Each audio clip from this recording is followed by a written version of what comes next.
Hi guys. இன்றைக்கி என்ன பார்க்க போகிறோம்னா பைசெப் பெல்ட்ஸ் எப்படி போகிறது அப்படின்னு சொல்லி பார்க்க போகிறோம். ஓகே, நம்ம ஸ்டார்ட் பண்ணலாம். இப்போ காமனாக நம்ம எப்படி போடுவோம்னா பைசெப் பெல்ட்ஸ் வந்து ஃபுல்லாக ஏற்றி ஃபுல்லாக இறக்கிடுவோம். ஃபுல்லாக இறக்கிடுவோம்ல. அப்படி இல்லாமல் நம்ம வந்து மூட்டுக்களை ஜாயின்ஸை வந்து லாக் பண்ணக்கூடாது. லாக் பண்ணாமல் எப்படி போடலாம் அப்படின்னா ஃபுல்லாக ஏற்றாதீங்க. இவ்வளோ இருந்தால் போதும், சரிங்களா? அப்படியே கீழே இருக்கு இந்தளவுக்கு மேலே தூக்கி ஃபுல்லாக இந்தளவுக்கு லாக் பண்ண தேவையில்லை, ஜாயிண்ட்டை லாக் பண்ண தேவையில்லை. இவ்வளோ இருந்தாலே போதும், சரிங்களா? கொண்டு வந்து இந்த ரேஞ்சு இவ்வளோதான். இதே மாதிரி எல்போ ரொம்ப ஷேக் பண்ணாதீங்க. இப்படி இந்த சைடில் வந்து பார்க்கும்போது பாருங்கள், இப்படி போடும்போது வந்து ரொம்ப ஸ்விங் பண்ணாதீங்க.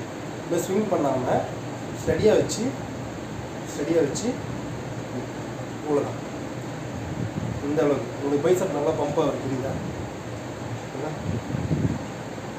இந்த அளவுக்கு இருந்தாலே போதும், சரிங்களா? ஆல்டர்னேட் போடலாம்.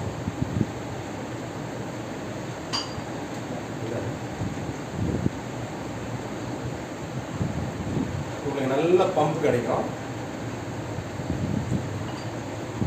இந்த மாதிரி போடும்போது வந்து நல்ல பம்ப் உங்களுக்கு ஃபீல் ஆகும், ஓகேங்களா? இதே மாதிரி நிறைய ஒர்க் அவுட் வீடியோக்கு ஃபாலோ பண்ணிக்கோங்க, சப்ஸ்கிரைப் பண்ணிக்கோங்க. அடுத்த வீடியோவில் நம்ம பார்க்கலாம், ஓகேங்களா? பாய்.